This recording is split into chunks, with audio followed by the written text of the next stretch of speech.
புதிய ஏற்பாட்டிலேயே முதல் முறையா வெளிப்படுத்தல் 19 தான் சொல்லப்பட்டிருக்கு. பழைய ஏற்பாட்டு காலத்திலே, பழைய ஏற்பாட்டு புஸ்தகத்திலே, சங்கீதத்தின் புஸ்தகத்திலே பல முறை அல்லேலூயாங்கிற வார்த்தை என்ன செய்யப்பட்டிருக்கு, சொல்லப்பட்டிருக்கிறது. ஆனால் வெளிப்படுத்தல் 19 தான் புதிய ஏற்பாட்டிலேயே, ஒட்டுமொத்த புதிய ஏற்பாட்டு புஸ்தகத்திலேயே முதல் முறையா, அதுவும் ஒரே ஒரு அதிகாரத்துல மட்டும்தான் அல்லேலூயாங்கிற வார்த்தை பயன்படுத்தப்பட்டிருக்கு. அதுவும் இந்த வெளிப்படுத்தல் 19வது அதிகாரத்துல தான். நான் சொல்ல போகிற உண்மையை பார்த்து ஒருவேளை நீங்க திடுக்கிடலாம். ஏன்னா எதுக்காக இங்க அல்லேலூயாங்கிற வார்த்தை பயன்படுத்தப்பட்டது? இப்ப நாமும் கூட பாடல் பாடினோம், அல்லேலூயா தோல்வி இல்லை, அல்லேலூயா வெற்றி உண்டு. அது மாத்திரம் இல்ல, ஆண்டவர் படைத்த வெற்றி நாள் இது என்று நாம் அகமகிழ்வோம் ஆர்ப்பரிப்போம் என்று சொல்லலாம் நாம் பாட ஆண்டவர் உதவி செய்தார். ஆனால் பிரியமானவர்களே, அல்லேலூயா அப்படின்னு சொல்லுகிற வார்த்தைக்கு அர்த்தம் என்ன? தேவனுக்கு மகிமையை செலுத்துவது, தேவனுக்கு துதி ஸ்தோத்திரத்தை ஏறெடுப்பது. நாமும் கூட தேவனை ஸ்தோத்தரிக்க அழைக்கப்பட்டிருக்கிறோம். அதற்கு முன்பாக நாம் கவனத்தில் கொள்ள வேண்டிய ஒரு விசேஷித்த வார்த்தை என்ன? அல்லேலூயா. இந்த அல்லேலூயாங்கிற வார்த்தையை அநேக ஊழியக்காரர்களும் விசுவாசிகளும் அடிக்கடி சம்பந்தமே இல்லாத காரியங்களுக்கு பயன்படுத்துவார்கள். எதுக்கு எடுத்தாலும் அல்லேலூயா அல்லேலூயா அல்லேலூயா அப்படின்னு சொல்லுகிறது உண்டு. அதற்காக அல்லேலூயா பயன்படுத்தப்படுகிறது அல்ல. அல்லேலூயாங்கிற வார்த்தையினுடைய சரியான அர்த்தமே தேவனை மகிமைப்படுத்துவதுதான். ஆனா எந்த இடத்துல பயன்படுத்தப்பட்டிருக்குன்னு சொன்னா, வெளிப்படுத்தல் 19வது அதிகாரத்தில் நாம் பார்க்கும்போது, இவைகளுக்கு பின்பு பரலோகத்தில் திரளான ஜனக்கூட்டம் எடுக்கிற ஆரவாரத்தை கேட்டு அவர்கள் தான் சொல்றாங்க அல்லேலூயா அப்படின்னு சொல்லி கர்த்தரை மகிமைப்படுத்துகிறார்கள். ஒருவேளை நம்ம நினைக்கலாம், அப்ப பரலோகத்துல தானே இந்த சத்தத்தை கேட்கிறோம், பூலோகத்துல சொல்லக்கூடாது அப்படின்னு நினைக்க கூடாது. பூமியிலையும் நாம் தேவனை அல்லேலூயா என்று சொல்லி மகிமைப்படுத்த அழைக்கப்பட்டிருக்கிறோம். ஆனா இன்னைக்கு சம்பந்தம் இல்லாம அல்லேலூயான்னு சொல்லி சொல்லுவாங்க. நான் வேதத்தின் அடிப்படையில் சொல்லனே, புது உடன்படிக்கையின் சபைக்கு கொடுக்கப்பட்டிருக்கிற அல்லேலூயா வார்த்தையை கவனித்து பாருங்கள். பழைய ஏற்பாட்டில் எத்தனையோ காரியங்களுக்காக அல்லேலூயா என்று சொல்லி பரிசுத்தவான்கள் துதித்தார்கள். அதுல தவறுன்னு சொல்லி நான் ஒண்ணுமே சொல்லல. அதெல்லாம் தேவனை மகிமைப்படுத்துவதற்காக பயன்படுத்தப்பட்ட தருணங்கள். ஆனால் இங்க வெளிப்படுத்தல் 19ல ஒட்டுமொத்த புதிய ஏற்பாட்டுக்கும் ஒரே ஒரு அதிகாரத்துலதான் அல்லேலூயாங்கிற வார்த்தை திரும்ப திரும்ப சொல்லப்படுகிறது. அதுவும் இந்த ஒரே அதிகாரத்துலதான். காரணம் என்ன தெரியுமா? நீங்க அதை சற்று யோசிக்கணும். இதெல்லாம் இக்காலத்தில் அல்லேலூயா போடுகிற கூட்டத்துக்கு முற்றிலும் விகற்பமாய் இருக்கிறது. அது என்ன அப்படி சொல்லி பார்த்தா, நீங்க கவனித்து பாருங்க. வெளிப்படுத்தல் 17 மற்றும் 18 ஆகிய 2 அதிகாரங்களை நாம் பார்க்கும்போது, அங்கே பாபிலோனை நம்பி வீணராய் போன ஜன கூட்டத்தை வேதம் காண்பித்து கொடுக்கிறது. அவர்கள் நம்பின பாபிலோனும் விழுந்து போயிட்டு, பாபிலோனை நம்பின அவர்களும் விழுந்து போனார்கள், அழுகையோடு கூட கதறுகிறார்கள். அதாவது வெளிப்படுத்தல் 17வது அதிகாரம் 5ஆம் வசனத்துல பார்க்கிறோமே, 4 மற்றும் 5 பாருங்க, இரத்தாம்பரமும் சிவப்பான ஆடையும் தரித்து பொன்னினாலும் ரத்தினங்களாலும் முத்துக்களினாலும் சிங்காரிக்கப்பட்டு தன் வேசித்தனமாகிய அருவருப்புகளாலும் அசுத்தத்தாலும் நிறைந்த பொற்பாத்திரத்தை தன் கையிலே பிடித்திருந்தாள். பாருங்க, எவ்வளவு முத்துக்களும் எவ்வளவு ரத்தினங்களும் பொன்னும் எவ்வளவு இரத்தாம்பர சிவப்பான ஆடையும் தரித்து அவள் எந்த அளவுக்கு தன்னை மேன்மை உள்ளவளாக காட்டினாள், தன்னை எவ்வளவாய் சிங்காரித்து கொண்டிருந்தாள் என்று பாபிலோனை குறித்து வேதம் சொல்லுகிறது. அப்படிப்பட்ட பாபிலோனுக்கு ஒரு பெரிய விழுகை உண்டானது. அதை தொடர்ந்தான் பரலோகத்திலே எந்த வார்த்தையை பயன்படுத்துகிறார்கள்? அல்லேலூயா அப்படின்னு சொல்லி ஆரவாரம் உண்டாகிறது. அதை கவனத்தில் கொள்ள வேண்டும். அல்லேலூயாங்கிற பதம் புதிய ஏற்பாட்டுல முதல் முறையா பயன்படுத்தப்படுற பதத்தை தான் உங்களுக்கு சொல்றேன்.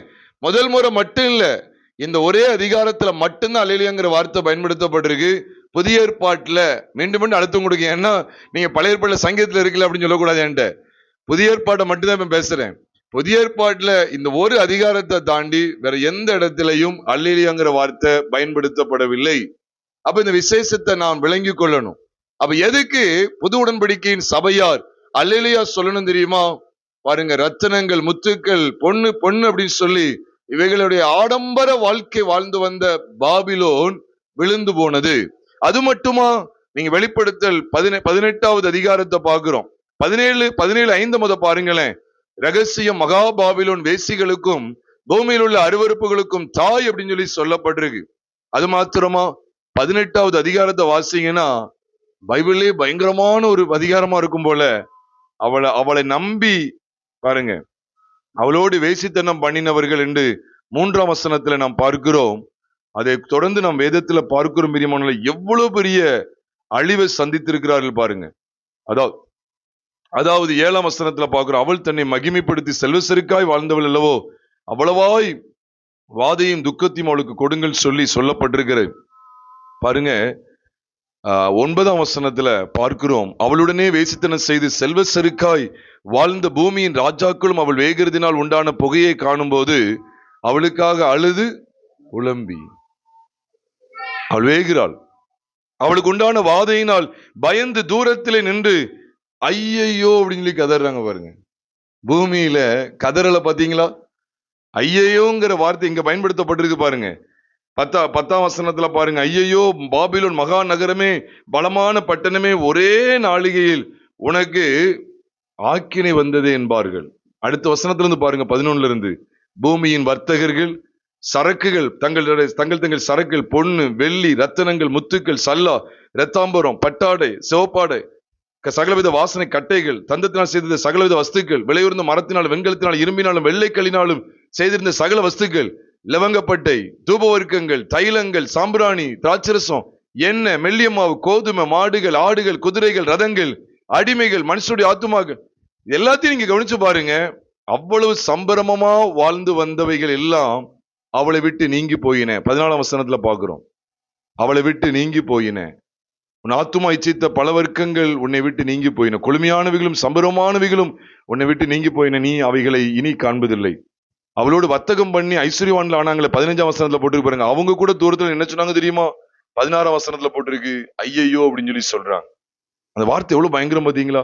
16ஆம் வசனத்துல ஐயையோங்கிற வார்த்தை இருக்கு. 17ஆம் வசனத்தை பாருங்க, கப்பல்ல யாத்திரை செய்யறவங்க, கப்பல் ஆட்கள், சமுத்திரத்துல தொழில் செய்யறவங்க, கடல்ல தொழில் செய்யறவங்க பாருங்க. எதுக்கு இது உங்கள்கிட்ட சொல்றேன் அப்படின்னா, நீங்க தவற எடுக்க கூடாது. என்ன சொல்ல வரேன்னா, இந்த உலகத்துல பேர் வாங்கின ஒட்டுமொத்த காரியங்களுக்கும் பேர் வாங்கின ஒரு ஸ்திரீ தான் இந்த பாபிலோன் அப்படின்னு சொல்லி அழைக்கப்படுகிறது. இந்த பாபிலோன் என்கிற இந்த ஸ்திரீயை நம்பி மோசம் போன ஜனங்களை பாருங்க. இவ எப்படிப்பட்டதுன்னா, வாசன திரவியங்கள் எல்லாம் பார்த்தோம், ரத்தின ஆபரணங்களை குறித்த காரியங்களையும் பார்க்கிறோம். ரத்தினங்கள் முத்துக்கள் பொண்ணு வெள்ளி வாசன திரவியங்களை குறித்து சொல்லிக்கிட்டே இருக்கிறாரு. ஆபரணங்களை குறித்து விலையுறந்த ஆபரணங்களை குறித்து சொல்லிக்கிட்டே இருக்கிறாரு. தொழில் செய்யறவங்களை குறித்து சொல்றாரு. கப்பல்ல வேலை செய்யறவங்க, கப்பல் தொழில் செய்யறவங்க, சமுத்திரத்துல தொழில் செய்யறவங்க எல்லாத்தையும் வச்சு சொல்லிட்டு 19ஆம் வசனத்தை பாருங்க, அவங்களே தங்கள் தலைமையில் புழுதியை போட்டுக்கொண்டு ஐயையோ அப்படின்னு சொல்லி சொல்றாங்க. இந்த வார்த்தைகள்லாம் கவனிச்சு பாருங்க. ஐயையோங்கிற வார்த்தை பயன்படுத்தினா எப்படி இருக்கும்? ஐயையோ அப்படின்னு சொல்றாங்கன்னா, நான் எதுக்கு உங்களோடு இதை பகிர்ந்து கொள்ள, கவனிங்க பிரியமானவர்களே. இவ்விதமாய் இந்த இழப்புக்காக புலம்புகிறாள். இழந்துட்டோம், எல்லாம் இழக்கப்பட்டு விட்டது, வாசனை திரவியங்கள் எல்லா சொத்துக்களும் இழந்து போய்விட்டது, பொண்ணு ரத்தினம் முத்துக்கள் அலங்கரிக்கப்பட்டது எல்லாம் வீழ்ச்சி அடைந்து விட்டது, தொழில் தொழில் தொழில் தொழில் சொல்லி இந்த உலகமே சதம் என்று சொல்லி உலகத்துக்கு முக்கியத்துவம் கொடுத்த எல்லா காரியங்களும் வீழ்ச்சி அடைந்து விட்டது. இப்ப பரலோகத்துல ஒரு சத்தம் கேக்கு, அல்லேலூயா அப்படின்னு சொல்லி. இன்னைக்கு எப்படி தெரியுமா? கர்த்தர் கார் கொடுத்தார், அல்லேலூயா அப்படி சொல்லிடுறது. கர்த்தர் இந்த சகோதரனை எனக்கு ஒரு 5 வருடங்களுக்கு முன்பாக தெரியும். இந்த சகோதரனை கர்த்தர் என்னை முதலாவது சந்திக்கும் போது வெறும் ஒரு 1.5 கோடி ரூபாய் தான் அவர் கையில இருந்தது. தொழில் செய்ய முடியலையேன்னு சொல்லி வருத்தப்பட்டார். அதுக்கு நான் ஜெபம் பண்ணி விட்டேன். இந்த 1.5 கோடியை வைத்து இன்னைக்கு 3 வருஷம் கழிச்சு திரும்பி வந்தார். இப்பொழுது ஒரு 300 கோடிக்கு அவர் அதிபதியா இருக்கிறார், அல்லேலூயா அப்படின்னு சொல்லி இப்படி சொல்லுகிற ஒரு பெருங்கூட்டம் இருக்கிறது. பிரியமானவர்களே, எதை தொடர்ந்து அல்லேலூயாங்கிற சத்தம் வருது தெரியுமா? நாமும் கர்த்தரை அல்லேலூயா என்று சொல்லி துதிக்க போகிறோம். எதை தொடர்ந்து அழகா பைபிள்ல போட்டிருக்கு, வெளிப்படுத்தல் 19ஆவது அதிகாரம் 1 வசனத்திலே,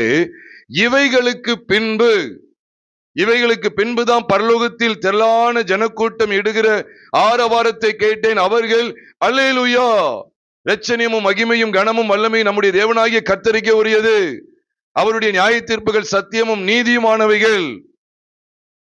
எந்த சமயத்துல தேவனை மகிமைப்படுத்துறாங்கன்னு புரியுதா உங்களுக்கு? இந்த உலகத்தின் ஆசாபாசங்கள் ஒட்டுமொத்தமாய் பூஜ்ய நிலைமைக்கு வருது பாத்தீங்களா? அந்த சமயத்துலதான் அவருக்கு நாம் மகிமை செலுத்த அல்லேலூயா என்று சொல்லி அவரை ஆர்ப்பரிக்க வேண்டியது இருக்கிறது. இது எதை காண்பிக்கிறது என்று சொன்னால், இந்த உலகத்தை நம்பி இருக்கிறவர்களுடைய நம்பிக்கை அவமாய் போகிறது. இந்த உலகம் ஒன்றுமில்லைங்கிற இடத்துக்கு நான் வரும்போதுதான் நான் அல்லேலூயான்னு சொல்லி சொல்லணும். இந்த உலகத்தின் மேன்மையெல்லாம் என்னுடைய பார்வையில குப்பை ஆண்டவரே, இந்த உலகத்துக்கானவைகள் எல்லாம், உலகத்தின் மேன்மை எல்லாம் ஒன்றுமே இல்லை அப்படிங்கிற இடத்துக்கு நான் வர்றேன் பாத்தீங்களா? அதிலிருந்து பிறக்கக்கூடிய சத்தம் தான் அல்லேலூயா. அதனாலதான் பூமியில எல்லா தொழிலதிபர்களும் என்ன செய்றாங்க தெரியுமா? ஐயோ ஐயோன்னு கதறாங்க. எல்லாம் அழிஞ்சு போயிட்டு, இவைகள் எல்லாம் அங்க சேர்த்திருந்தோம், இது எல்லாமே முடிஞ்சு போச்சுன்னு சொல்லி அவங்க ஐயோன்னு கதறாங்க. இதை தொடர்ந்து பரலோகத்துல சத்தம் கேக்கு. இதுக்குதான் என்ன சொல்றாரு? அல்லேலூயா அப்படின்னு சொல்லி கொடுக்குறாரு. உனக்கு புரியுதா? ஆனா இன்னைக்கு எதுக்கெல்லாம் அல்லேலூயா பாத்தீங்களா? கர்த்தர் நமக்கு நன்மை செய்தார் அல்லேலூயா சொல்றதுல தவறு நான் சொல்லவே இல்லை. ஆனா இன்னைக்கு எப்படி ஆக்கிட்டாங்கன்னா, இதுக்குதான் அல்லேலூயா. கர்த்தர் கார் தந்தார் அல்லேலூயா, வீடு தந்தார் அல்லேலூயா, கல்யாணம் முடிச்சு கொடுத்தார் அல்லேலூயா, குழந்தை தந்தார் அல்லேலூயா, படிக்க வைத்தார் அல்லேலூயா, அரசாங்க வேலை தந்தார் அல்லேலூயா, நீ அங்க கொண்டு போனார் அல்லேலூயா, இங்க கொண்டு போனார் அல்லேலூயா. நான் சொல்றேன், இதுக்கு அல்லேலூயா சொல்ல முடியுமா? என் பொருளாதாரத்துல நஷ்டத்தை தந்தார் அல்லேலூயா சொல்ல முடியுமா? எனக்குள்ள இருந்த பண ஆசையை கர்த்தர் விழச் செய்தார் அல்லேலூயா சொல்ல முடியுமா? எனக்குள்ளே பணம் பணம் பொருள் பொருள் சொல்லி உலகமே சதம் என்று நான் வாழ்ந்து வந்தேன், அது ஒண்ணுமே இல்லை என்பதை எனக்கு விளங்க பண்ணினார் அல்லேலூயான்னு சொல்ல முடியுமா? நான் புதிய ஏற்பாட்டை குறித்தான் பேசிக் கொண்டிருக்கிறேன். புது உடன்படிக்கையின் சபை அறிய வேண்டிய அல்லேலூயாங்கிற பதத்தை குறித்தான் பேசிக் கொண்டிருக்கிறேன். இன்னைக்கு எதுக்கெல்லாம் அல்லேலூயா சொல்லணுங்கிற என்ன சொல்ல அர்த்தம் தெரியாமல் போய்விட்டது பிரியமானவர்களே. ஆனா அல்லேலூயாங்கிற பதம் எதற்காக பயன்படுத்தப்பட்டதுங்கிற இந்த ஆழமான சத்தியத்தை நாம் படிக்க வேண்டியது இருக்கிறது. அப்ப எங்கதான் படிக்கிறோம்? புதிய ஏற்பாட்டுல எங்கதான் படிக்கிறோம்? புதிய ஏற்பாட்டு கால விசுவாசிகள் எங்கதான் படிக்க கற்றுக்கொள்றாங்க? எங்கதான் அல்லேலூயாங்கிற சத்தம் கேக்கு? பூமியில இதை குறித்த கூக்குரல் உண்டாகுது. உலக பொருட்கள் ஒன்றுமே இல்லை, அதெல்லாம் நிரந்தரமற்றதுங்கிறது செய்தி வெளிப்படுத்தப்பட்டுக்கிட்டே இருக்கு. ஏன்னா உங்க கதறலை பார்த்தா, ஐயோங்கிற கதறலை பார்த்தா, எல்லா தொழில்துறையும் எல்லா வஸ்துக்களையும் உடையவர்கள் இப்ப இழப்புக்குள்ளே போய் கதறுகிறார்கள். இந்த சமயத்துலதான் பரலோகத்துல இந்த சத்தத்தை உண்டாக்குறதுக்கு தேவன் சித்தம் கொண்டார். பரலோகத்துல ஒரு ஆரவாரம் கேக்கு, அல்லேலூயாங்கிற ஒரு ஆரவாரம் கேட்கிறது. நாம் எதற்காக அல்லேலூயா சொல்றோம் பிரியமானவர்களே? நம்ம எதுக்கு உண்மையாவே அல்லேலூயா சொல்லணும் தெரியுமா? எனக்குள்ளே மேலோங்கி இருந்த பணாசையை கர்த்தர் தரைமட்டமாக்கினார், அதற்கு அல்லேலூயா சொல்லுங்க. எனக்குள்ளே பயங்கரமாய் பொருளாசை இருந்தது, இந்த உலகத்தின் பொருட்கள் தான் எனக்கு முக்கியம் என்று என்னுடைய மனசும் மாம்சம் விரும்பினவைகளையே செய்து செய்து இந்த உலக பொருட்களையே உயர்வாக எண்ணிவிட்டேன், மதித்து விட்டேன். அது எல்லாம் ஒன்றுமில்லைங்கிற, பூஜ்யமானது அப்படிங்கிறத, அது எல்லாம் தற்காலிகமானது, நிலை நிற்க கூடாதவைகள்ங்கிறத தேவன் வெளிப்படுத்தினார். அதனால எனக்குள்ள இருந்த அல்லேலூயாங்கிற சத்தம் வெளிப்படட்டும் பிரியமானவர்களே. இருந்தாதான் இன்னைக்கு நன்றி சொல்லுவோம். கர்த்தர் கொடுத்தார், அதுக்கு ஸ்தோத்திரம் சொல்லும். இல்ல, யோபு சொல்றார், கர்த்தர் கொடுத்தார், கர்த்தர் எடுத்தார். எடுத்தாருங்கிறது வரமாட்டாங்க. இங்க பாருங்க, அவ்வளத்தையும் எடுக்கிறாரு, அதுக்கு ஸ்தோத்திரம் வருது. அதுக்காக எடுத்தார், இழப்பு வந்தாதான் ஸ்தோத்திரம் சொல்லணும் அப்படி சொல்ல வரல. இதோட உண்மையான தாற்பயத்தை சரியா விளங்கி கொள்ளணும். இதோடைய அர்த்தம் என்ன தெரியுமா? அதுக்காக நம்ம அந்த சொத்து பத்துக்கு எல்லாத்தையும் வித்து அப்படியே மண்ணோடு மண்ணாக்கி போடணும் அப்படிங்கிறத சொல்ல வரல. இதோடைய அர்த்தம் என்ன தெரியுமா? யாரெல்லாம் பணத்தையும் பொருளையும் உயர்வாக எண்ணிக்கொண்டிருந்தார்களோ இப்பொழுது அவர்களுக்கு ஒரு உண்மை தெரிந்து விட்டது, ஒரு சத்தியம் தெரிந்து விட்டது. இந்த உலகம் அனைத்தும் மாயை, இந்த உலகத்தின் பொருட்கள் அனைத்தும் மாயை, இந்த உலகத்தின் பொருட்கள் அனைத்தும் அனித்தியமானவைகள், காணப்படுகிறவைகள் அனித்தியமானவைகள் அப்படிங்கிற ஒரு உண்மை, ஒரு சத்தியம் அவர்களுக்கு புலப்பட்டது. அதை தொடர்ந்து வசனம் சொல்லுது, இவைகளுக்கு பின்பு பரலோகத்திலே ஒரு ஆரவாரம் கேட்கிறது, அல்லேலூயாங்கிற சத்தம் கேட்கிறது. பரலோகமே தீர்மானிக்கு எதுக்கு நம்ம அல்லேலூயா போடணும் தெரியுமா அப்படின்னு சொல்லி பரலோகமே தீர்மானிக்கு. இங்க ஐயோன்னு கேட்டா அங்க அல்லேலூயா அப்படின்னு சொல்லி சத்தத்தை கூடு அப்படின்னு சொல்லி அங்க தீர்மானிக்கிறாங்க. இது பரலோகத்தின் தீர்மானம், நாங்க கொடுக்கிற தீர்மானம் இல்ல, இது பரலோகத்தின் தீர்மானம். அதனாலதான் அங்க எழுதப்பட்டிருக்கு இவைகளுக்கு பின்பு. இவைகளுக்கு பின்புங்கிற வார்த்தை என்ன தெரியுமா? பணம் ஒன்றுமில்லை, உலக பொருட்கள் பெரிதல்ல, அவைகள் எல்லாம் மாயை, அழிந்து போகக்கூடியவைகள், ஒரு கையிலிருந்து இன்னொரு கைவிட்டு மாறக்கூடியது, அவைகளினாலே நமக்கு நிரந்தர சந்தோஷத்தை தர முடியாது. உலகமும் பணமும் பொருளும் நமக்கு நிரந்தர சந்தோஷத்தை தராது அப்படிங்கிற ஒரு சத்தியத்தை விளங்கி கொண்டாங்க பாத்தீங்களா? உடனே பரலோகத்திலிருந்து சத்தம் உண்டாகுது, அல்லேலூயா. இவைகளுக்கு பின்பு நம்ம எவைகளுக்கு பின்பு அல்லேலூயா போடுறோம்? கர்த்தர் ஒரு அழகான ஒரு இடத்தை தந்தார், அல்லேலூயா அப்படின்னு சொல்லியிருந்தோம். இல்ல, பணத்தின் மேல் உள்ள பிரியத்தை கர்த்தர் ஒளிந்து போக பண்ணினார், அல்லேலூயா சொல்லி பாருங்க. இன்னைக்கு இதெல்லாம் ஊழியக்காரங்களுக்கு தெரியறதே கிடையாது. ஃபுல்லா காரு தான். ஏதோ ஒரு கல்யாணத்துக்கு போயிருக்கேன், போயிட்டு நான் பைக்ல இருந்து பைக் எடுத்துட்டு கிளம்ப போறேன், பார்த்தா ஒரு கார் வந்து நிக்க வருது. பார்த்தா ஏர்டிகான்னு போட்டிருக்கு. யார் வெளியே வர்றான்னு பார்க்கேன், பின்னாலதான் பார்த்தேன், நான் இதை பார்க்கேன், புது கார் அப்படி வந்து அந்த மாதிரி வருது. பார்த்தா ஒரு பாஸ்டர் இறங்கினார். அவர் எனக்கு நல்லா தெரியும். சபையில வரக்கூடிய ஒரு பெண்ணை சீரழித்து கர்ப்பவதியாக்கி போலீஸ் ஸ்டேஷன் வரைக்கும் போன கதைகள் எல்லாம் எனக்கு தெரியும். அவங்க வந்து இறங்குறாங்க ராயலா, வெளிப்பார்வையில ஊழியம். சாதாரணமானவங்களா இருந்து இவெல்லாம் விசுவாசிகளுடைய பணத்தை சுரண்டி சுரண்டி சுரண்டி இவெல்லாம் காரு, அதுவும் விதவிதமான காரு. எங்க எங்க போறாங்களோ தெரியல பிரியமானவர்களே. இதெல்லாம் நினைக்கும் போது உலகம் உலகம் உலகம் நான் சொல்றேன், மேல தூக்கி வச்சிருக்காங்க. உலக பொருள் எல்லாம் மேல தூக்கி வச்சிருந்தாங்க. அதுதான் 17ஆம் அதிகாரத்துல நீங்க பாப்பீங்க. வெளிப்படுத்தல் 17ல தூக்கி வச்சிருந்தது எல்லாத்தையும் கீழே விலை பண்ணிட்டாரு. 19ல இப்போ சத்தம் கொடுறா அப்படின்னு சொல்லி ஆண்டவர் கொடுக்குற மாதிரி இருக்கு. இப்போ சத்தம் கொடுங்கடா, அல்லேலூயா அப்படின்னு சொல்லி சத்தம் கொடுக்க வைக்கிறாரு. எதுக்கு அல்லேலூயா? உலக பொருட்கள் மாயைங்கிற இந்த வெளிச்சம் கிடைத்து விட்டது, அல்லேலூயா. உலகம் எல்லாம் ஒன்றுக்கும் பிரயோஜனம் இல்லை, அல்லேலூயா. இந்த சத்தியத்துக்காக நாம் தேவனை ஸ்தோத்திரிக்க அழைக்கப்பட்டிருக்கிறோமே. நாம் தேவனை செய்திக்கு முடிவில் நம்ம கர்த்தரை ஸ்தோத்திரிக்க போகிறோம். அதற்கு முன்பாக நாம் காண வேண்டிய இந்த சத்தியங்கள் எல்லாம் தியானிங்க பிரியமானவர்களே. எதற்காக அல்லேலூயா சொல்றாங்கிறத கவனித்து பார்க்கிறீர்களா? பவுல் எங்கேயாவது அல்லேலூயா சொல்லுங்கன்னு சொல்லி சொன்னாரா? எபேசு சபையை பார்த்து, கொலை சபையை பார்த்து? இல்லை.